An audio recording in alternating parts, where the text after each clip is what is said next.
macam itulah. Dan dia ubah suai genetik organisma yang baru,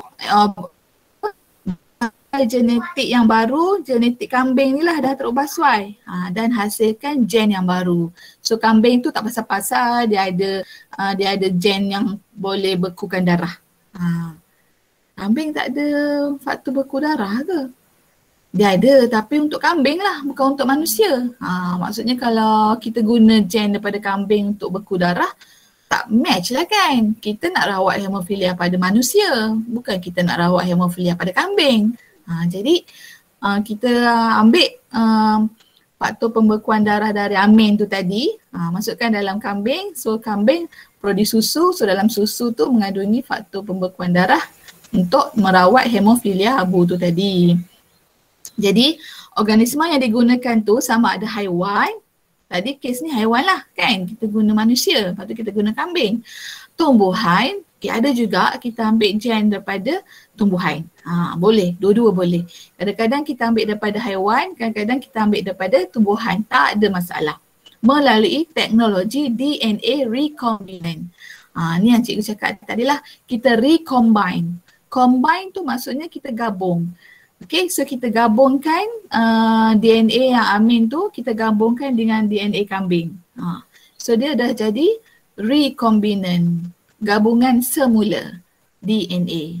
Tu maksud dia DNA recombinant.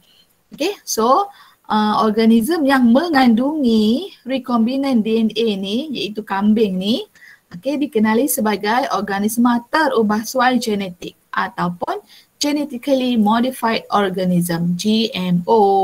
Okay, bukannya apa yang shopping kompleks tu? JPO, bukan. Okay, GMO. Okay, dah faham maksud kejuruteraan genetik dan juga GMO. Okay, now. So kita tengok seterusnya. Okay, penerangan ni penerangan diulang balik lah yang cikgu terangkan tadi. Jadi awak check awak punya kefahaman, betul ke tak? Betul tak apa yang awak faham? Okay. Kejuruteraan genetik melibatkan pemindahan segmen DNA. Sama kan cikgu cakap tadi kan? Daripada satu organism, iaitu daripada si abu ni tadi. Bukan abu, amin lah kan? Amin nasihat. Okay, daripada amin kepada abu. Bukan kepada abu, kepada kambing. Daripada amin ni tadi, satu organism ke dalam organisma yang lain, masukkan dalam kambing melalui teknologi DNA recombinant. Okay. So teknologi yang dia guna adalah rDNA, recombinant DNA. Dengan menggunakan teknik dan prosedur dalam teknologi DNA recombinant, ahli biologi dapat membina semula. Okay, so hasilnya kita akan dapat bina semula DNA ataupun genom bagi kambing tu tadi, bagi sesuatu organism. Jadi dalam kes ni, kambing ni tadi, kambing ni mempunyai set genom ataupun set DNA yang baru. Tak pasal-pasal. Okay.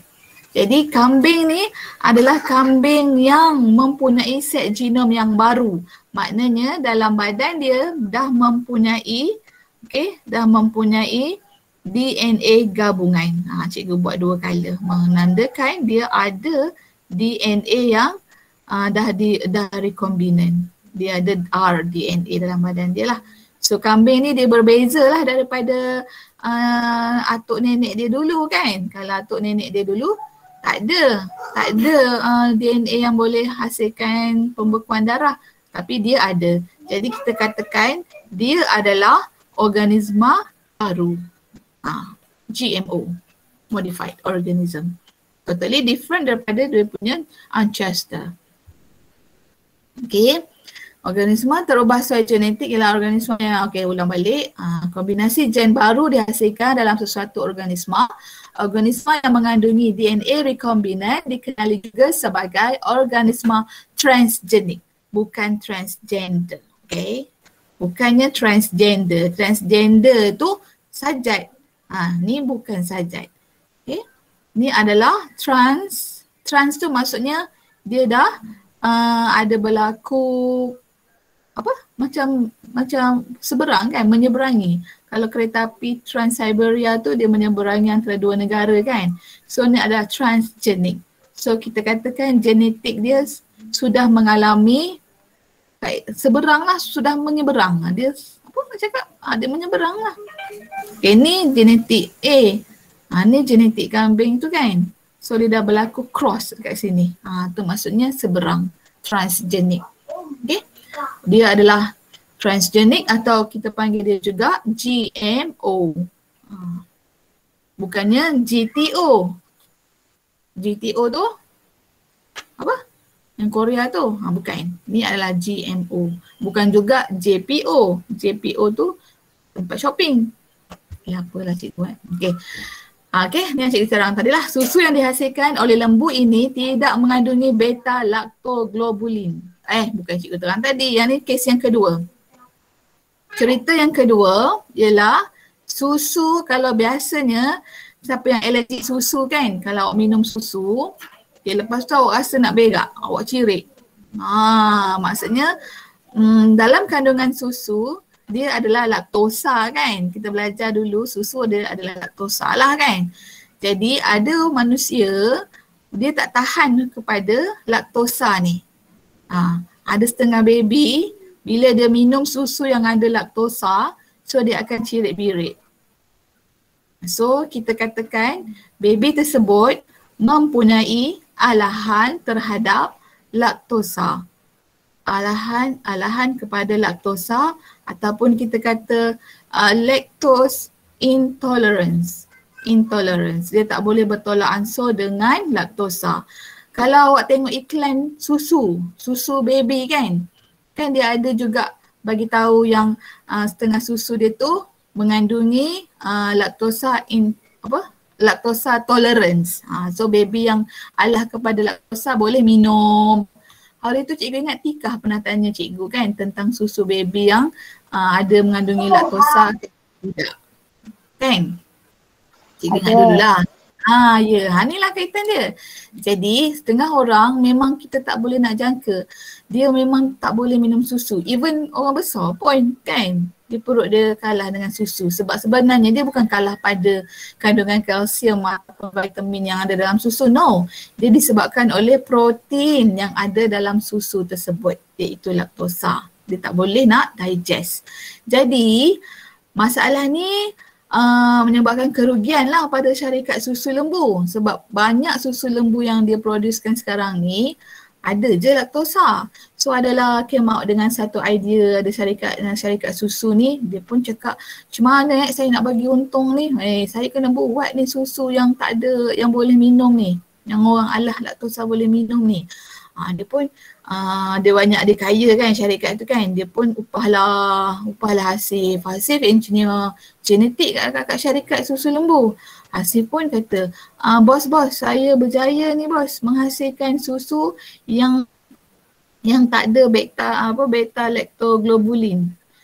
So kalau susu tu dia tak ada beta lactoglobulin, maksudnya selamat untuk diminum oleh kanak-kanak, tak menyebabkan cirit-birit. Okay. Jadi okay, beta lactoglobulin protein yang menyebabkan alergik kepada kanak-kanak. So dalam laktosa ni kita fahamlah kan laktosa susu, bila awak cakap susu je, so mesti dia adalah base dia adalah protein lah. Kan kalau kita cakap tentang nasi, tentang tepung, jadi awak fahamlah base dia adalah karbohidrat. So susu dia punya base adalah protein.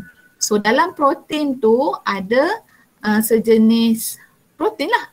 Dia adalah protein lah yang bernama beta lactoglobulin. Okay. Ni nama khusus dia lah yang cikgu cerita laktosa ni secara umum. Okay, so secara khusus dia identify protein yang menyebabkan alahan tu ialah beta lactoglobulin. Jadi apa yang dia buat, dia macam katakanlah lembu ni, ni lembu biasa, ni lembu yang normal. Lembu yang normal ni dia ada beta lactoglobulin kan dalam badan dia kan. So bila dia hasilkan susu dia ni alergik lah. Tak boleh minum lah budak-budak kan. Tadi hasil tadi dia bijak, dia cipta telur pula. Dia cipta satu lembu, bukan dia cipta lembu, hebat sangat kau cipta lembu.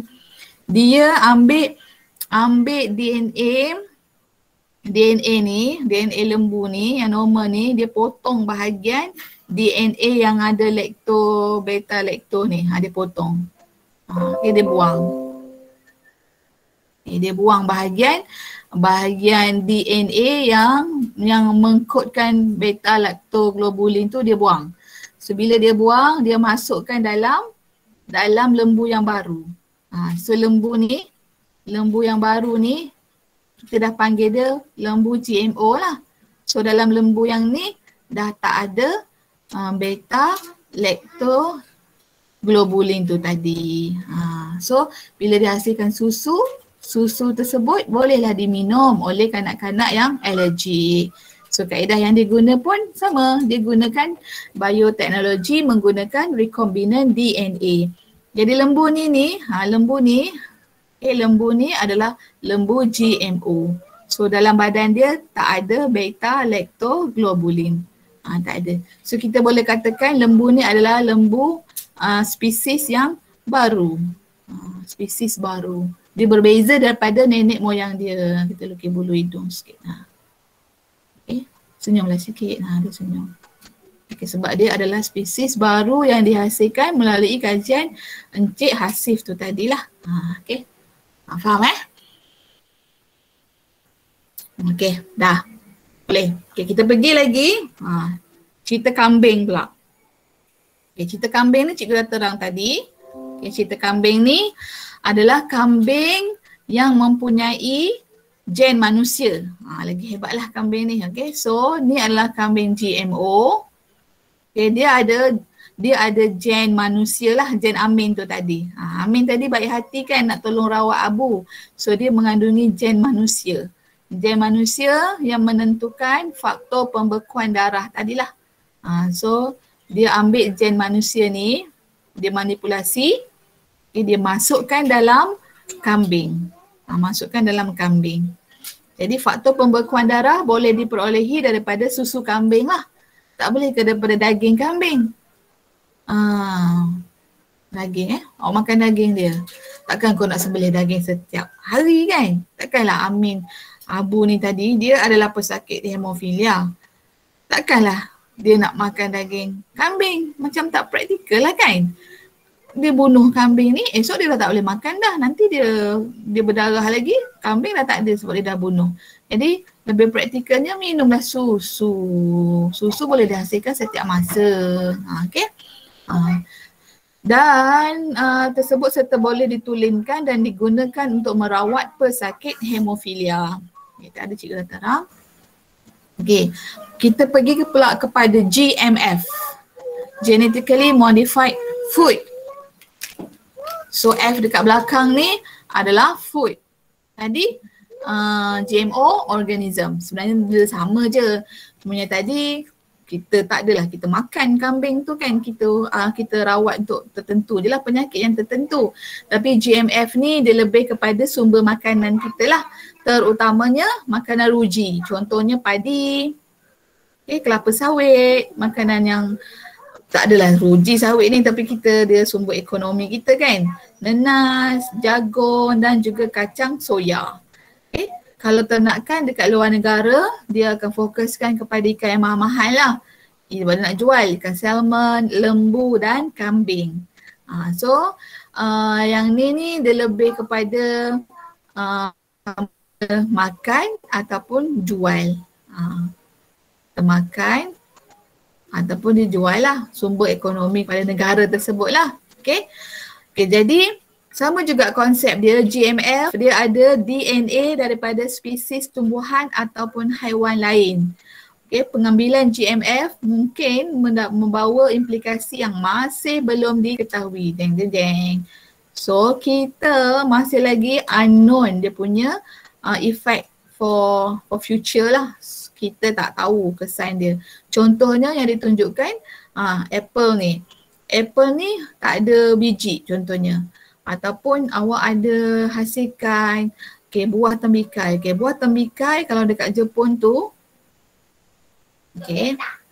bentuk petak.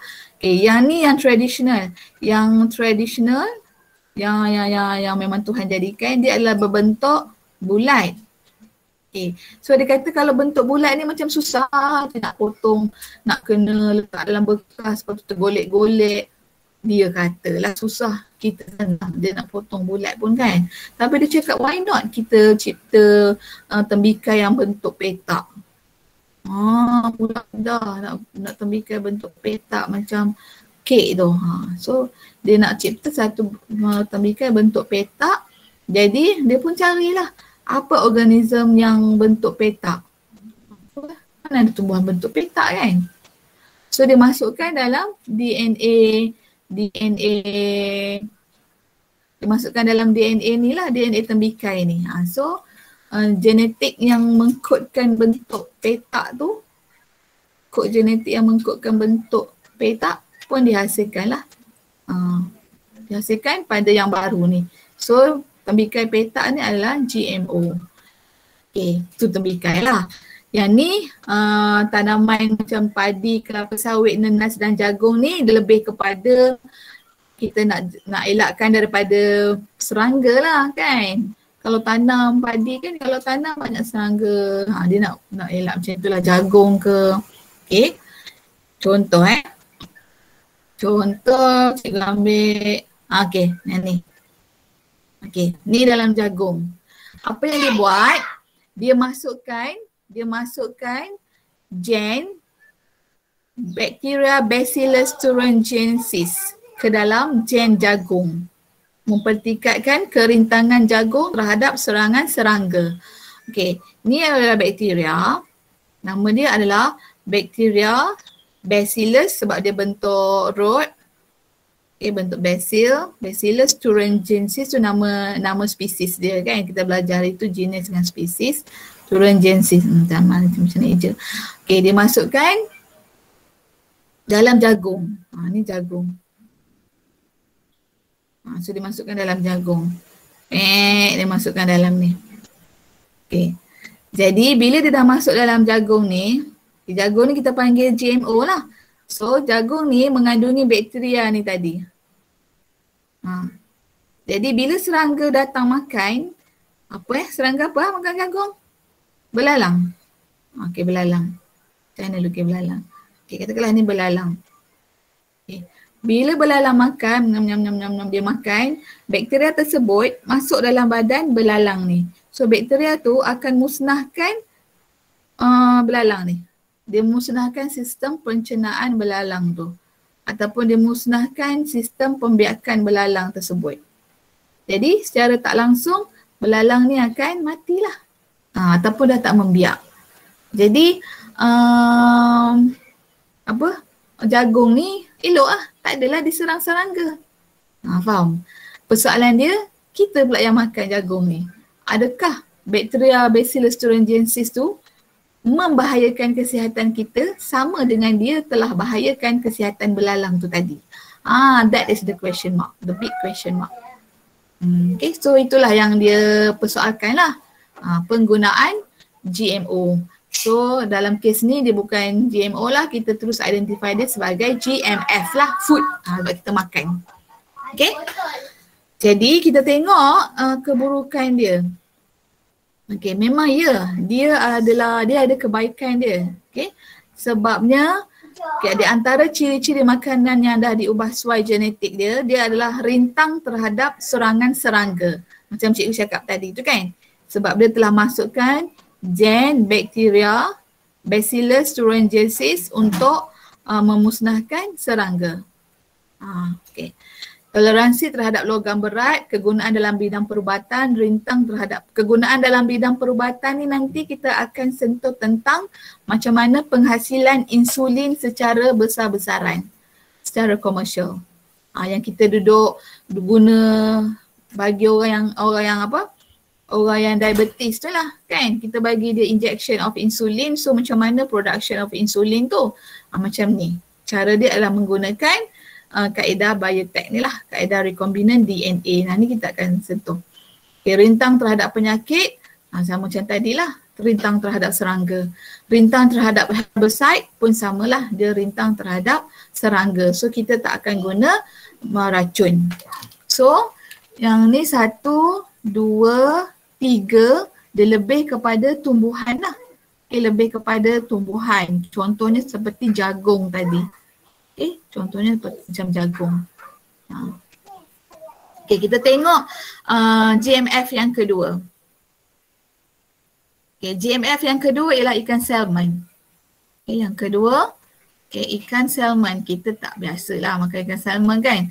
Tapi ikan salmon ni mahal Kalau kat luar negara memang kalau siapa yang menternak ikan salmon ni memang kaya lah kan. Memang orang kaya.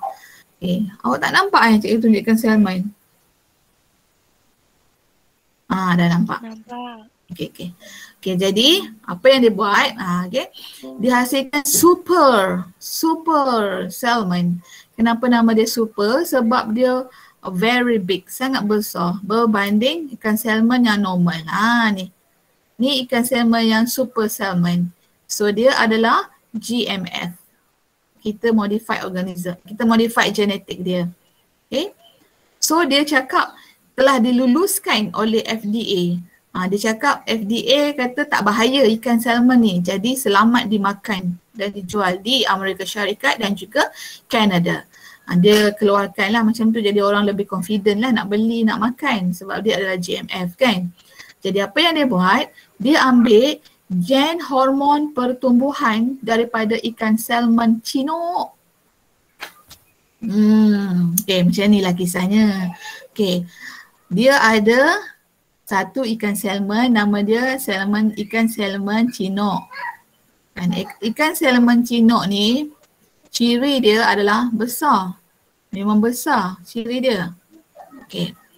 Lepas tu, kita ada seekor lagi ikan yang kecil sikit, salmon juga. Tapi ikan salmon ni, ikan salmon yang duduk dekat Atlantik. Okay, jadi dia buka DNA Cino ni, dia buka. So dia ambil DNA, dia identify DNA yang boleh kodkan genetik bagi hormon pertumbuhan. Sebab dia besar kan. Jadi dia mesti ada hormon pertumbuhan yang banyak lah, sebab tu dia besar.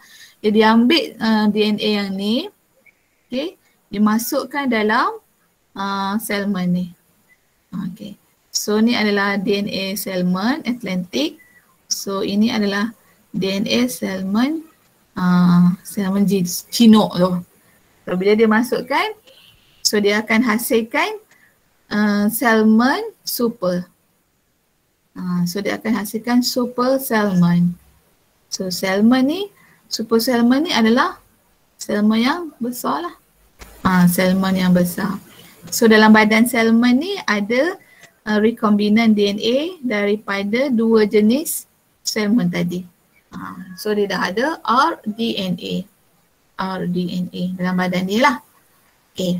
So ikan salmon Atlantic akan membesar dengan lebih cepat atas super salmon sepanjang tahun. Dia bukan bermusim. So setiap tahun, musim bina tahun lah kan. Setiap tahun ada je ikan ni.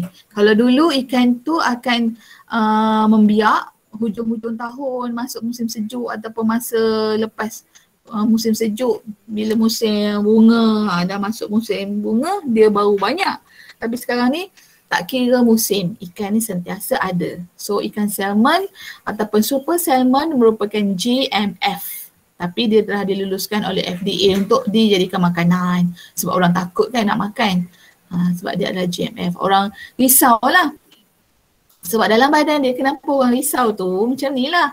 Sebab dalam badan super salmon tu, dia ada recombinant DNA bagi pertumbuhan kan, gen pertumbuhan. Buatnya Pudin makan. Kata Pudin, saya ni dah kerja dekat luar negara cikgu. saya dah jadi mak soleh. So, what is your favorite food, Pudin? So, Pudin kata, oh, I eat super salmon every day, every time. So, suddenly, a few years later, 5 tahun, kita tengok Pudin dah jadi Gergasi contohnya. Dah jadi gitu. Jadi macam Hulk Hogan. Dah jadi macam The Rock. Ni adalah Pudin 5 tahun akan datang. Dah tak jadi kecil dah lah. Mungkin RDNA yang Pudin makan tu daripada ikan salmon tu dia ada hormon pertumbuhan kan. So hormon pertumbuhan ni mungkin memberi kesan kepada Pudin sehingga dia menjadi gergasi. Itu yang orang duduk risaukan. Sama kes macam jagung tadilah. Asalnya DNA yang dia dah dimodify itu tujuan dia untuk membunuh serangga. Tapi bila kita makan jagung tu, orang duk risau takutnya yang bakteria tu bagi efek pada badan kita, pada sistem badan kita. Itu adalah etika lah, etik punya persoalan. Adakah GMF atau GMO ni selamat untuk dimakan lah. Tapi dia more to GMF lah. Okay. Okay, kentang. Last product is kentang. Okay, untuk kentang, dia ada masalah macam ni Kentang yang biasa ni, bila waktu sejuk lah kan, waktu sejuk, waktu ais tu, masa ais turun tu, so dekat luar dia okey. Dia ada salji lah, kan menyeliputi kentang tu. So bila buka kentang tu, dalam ni dia ada frost, macam beku. Dia ada buruk lah orang kata, ada frost. Okay. Ubi kentang sangat sensitif terhadap suhu yang rendah dan kejadian frost. So gen yang menyebabkan toleransi terhadap keadaan beku daripada tumbuhan Arabidopsis sp telah dimasukkan ke dalam genom ubi kentang. Okay. So ada satu tumbuhan ni, tumbuhan yang duduk di kawasan sejuk ke cikgu rasa ni, duduk di kawasan Atlantik ke. Okay. Dia mempunyai ketahanan terhadap frost. Dia boleh tahan. Ais salji tu dia boleh tahan. Dia boleh tahan terhadap frost. Jadi saintis keluarkan genetik dia lah. Keluarkan dia punya DNA. Macam biasa dia buat kerja, dia cari DNA mana yang mengkodkan protein yang boleh tahan sejuk tu. Okay. So katakanlah yang ni adalah gen yang boleh toleransi terhadap frost. Dia boleh hidup terhadap cuaca yang terlampau sejuk. Kemudian dia masukkan dalam kentang. So dia masukkan dalam kentang. So kentang ni dah ada recombinant DNA lah. Dia ada recombinant DNA kentang Arabidopsis sp ni tadi. Nama pun susah nak sebut. Arabidopsis. Tak ada nama spesies dia lah, nama jenis dia. Okay, so dia masukkan gen ni dalam kentang. So tak semena-mena kentang baru yang terhasil tu. Okay, ada kentang baru yang terhasil yang nama dia adalah GMF. Mempunyai ketahanan terhadap penyakit. Dia boleh tahan frost. So dia tak buruk. So hal ini membolehkan ubi kentang tumbuh dengan baik di kawasan beriklim sejuk. Okay, so 3 tu 3 jenis food yang kita modified genetik dia. Pertama tadi ada jagung, rintangan penyakit terhadap penyakit dan serangga. Yang kedua adalah ikan salmon, super salmon. Kita nak harvest dia setiap tahun, kita nak makan lah kan setiap tahun. Dan juga ubi kentang ni lah untuk makan juga supaya dia tak buruk. Okay, jadi kita pergi kepada kebaikan dan keburukan ini last one ni. Kebaikan dan keburukan GMF. Dia lebih, kalau awak perasan dekat sini, dia memang lebih highlightkan kepada food sebab kita intake dia, kita ambil makan, masuk dia dalam badan manusia. So kita ambil dia, kita makan. Kalau yang lain-lain tu, kalau GMO, kita tak ni sangat. Okay. Yang pertama, kebaikan dia mengatasi masalah makanan sedunia. Okay. Macam tadilah, contohnya macam kentang tadi tu, dia kan dah boleh hasil walaupun musim sejuk, dia dah boleh, dia tak buruk kan. Okay.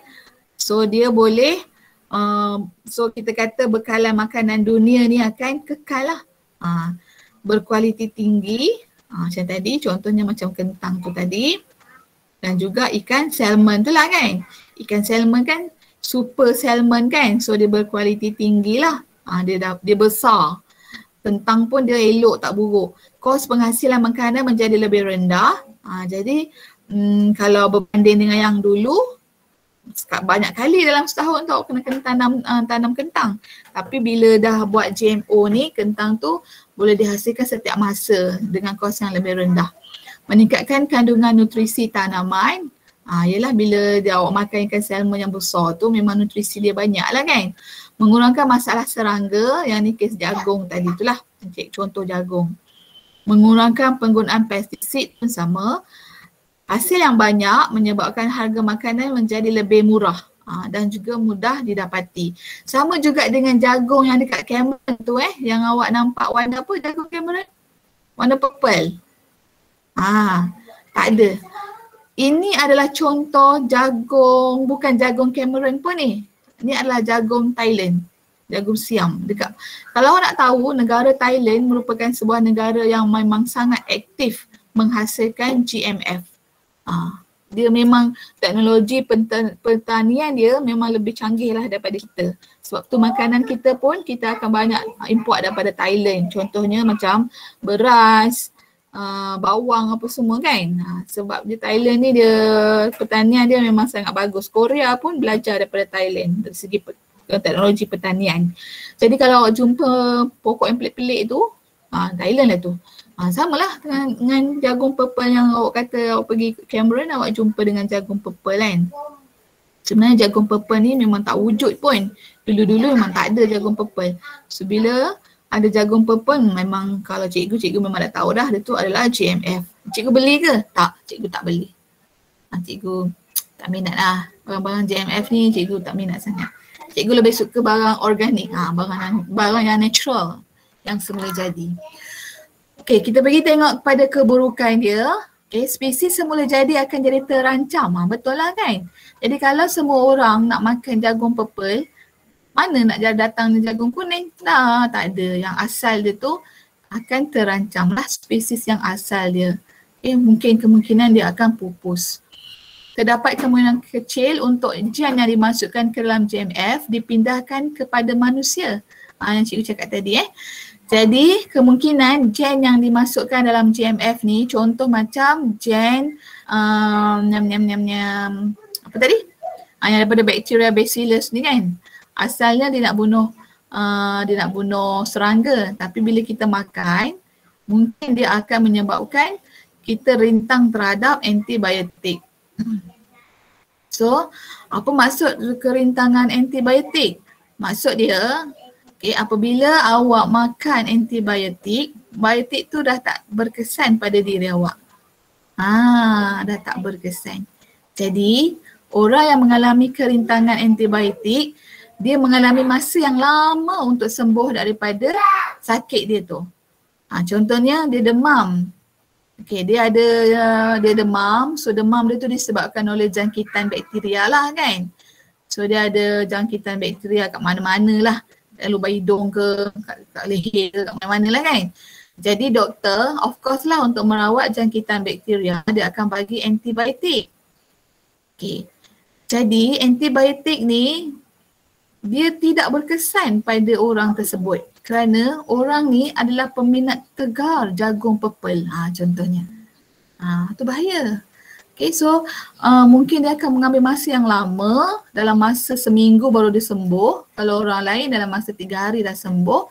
Ataupun mungkin antibiotik tu kena sentiasa tukar-tukar.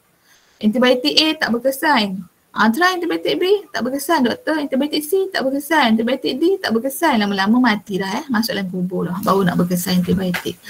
Boleh. So dia rintang terhadap antibiotik. Dan yang last sekali, kesihatan manusia mungkin terjejas. Cikgu cakap tadi lah.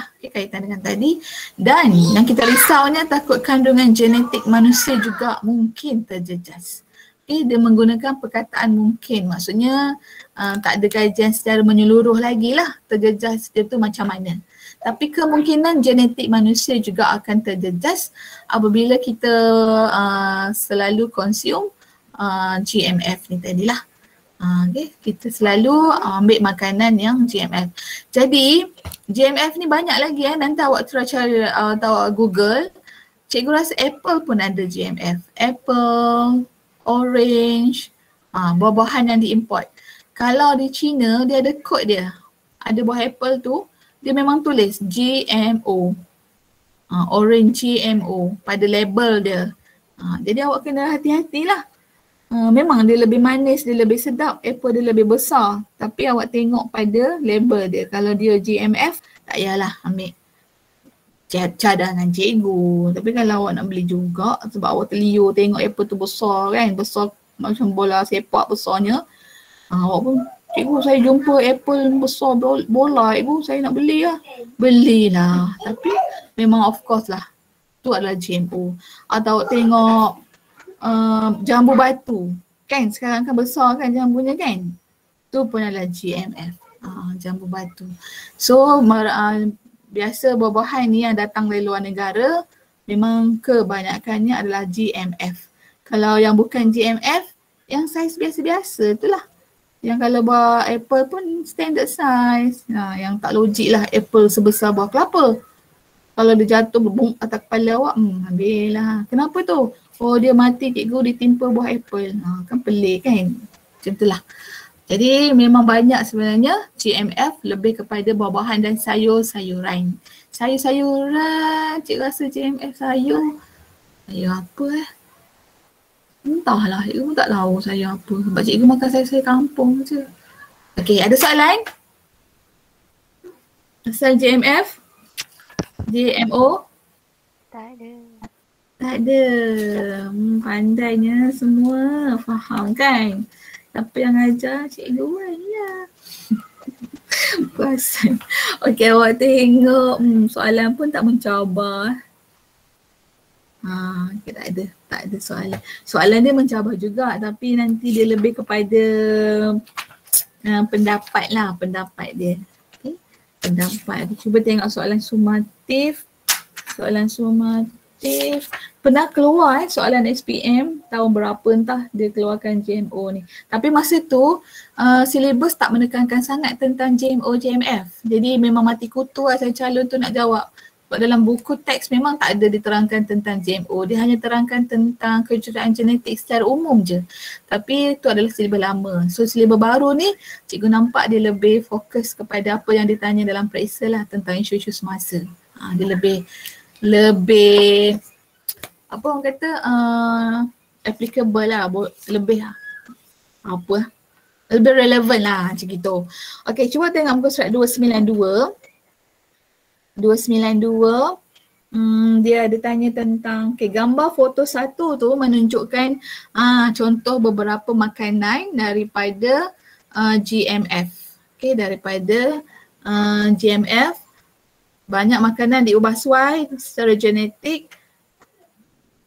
Sekejap cikgu share buku teks.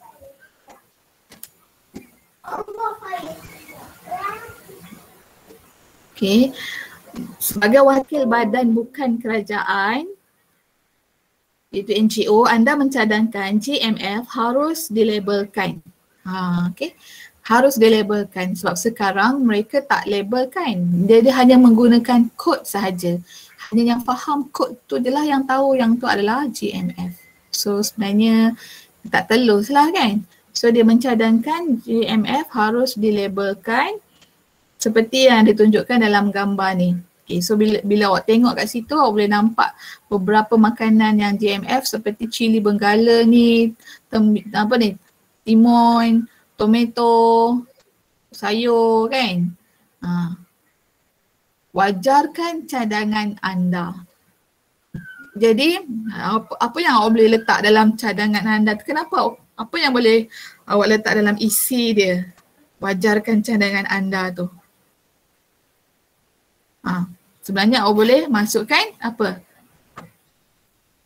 Kebaikan ke keburukan?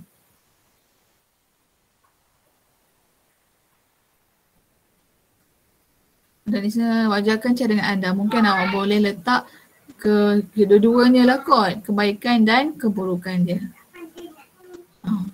Kebaikan dan keburukan lah. Isi yang tadi lah. Okey, namanya apa pula? Oh, teknik pemprofilan DNA ni kita tak belajar lagi. Okey, so untuk hari ni tak ada tugasan lah. Okay, tak ada tugasan. Jadi awak boleh siapkan nota lah yang mana ni. Okey, ada soalan lain nak tanya? Tak ada. Adalah tugasan. Ya, cikgu baru jumpa. Sekejap kita tengok soalan nombor 2 dekat atas tu. Dekat atas minda, dekat atas soalan ni. Ni macam menarik je. Bincangkan kelebihan makanan terubah suai terhadap kehidupan manusia. Kelebihan maksudnya kebaikan je lah. Okay, dia nak kebaikan. Satu strain bakteria dapat mensintesiskan satu protein yang diketahui bermanfaat kepada manusia. Okay. Terangkan secara ringkas seorang ahli genetik mendapat gen bakteria itu agar salinan gen itu dapat dihasilkan dengan banyak dan segera. Tak yalah, ni tak belajar lagi. Terangkan sebab tanaman yang telah diubah suai melalui gen genetik bagi menghasilkan strain yang menjadi intoleransi terhadap herbicide dapat mengancam alam sekitar. Ni bolehlah ni. So awak buat soalan 2A dengan 2C saja. Okay, boleh?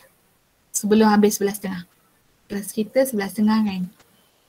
Okay, boleh Okay, terima kasih. Lembut je boleh. Okay, so kalau tak ada apa-apa, itu sajalah kelas untuk hari ini. Jangan lupa esok temu janji kita untuk bengkel. Kalau ada masalah, boleh je WhatsApp cikgu. Untuk hari Jumaat nanti kita akan susun untuk kelas tambahan bagi tajuk mutasi yang kita hutang semalam tu. Okay, terima kasih dan tahniah semua kerana semua hadir pada kelas hari ini. Okay, Debak, awak semua memang hebat. Sama-sama. Terima kasih cikgu. Terima kasih cikgu. Terima kasih cikgu. Selamat.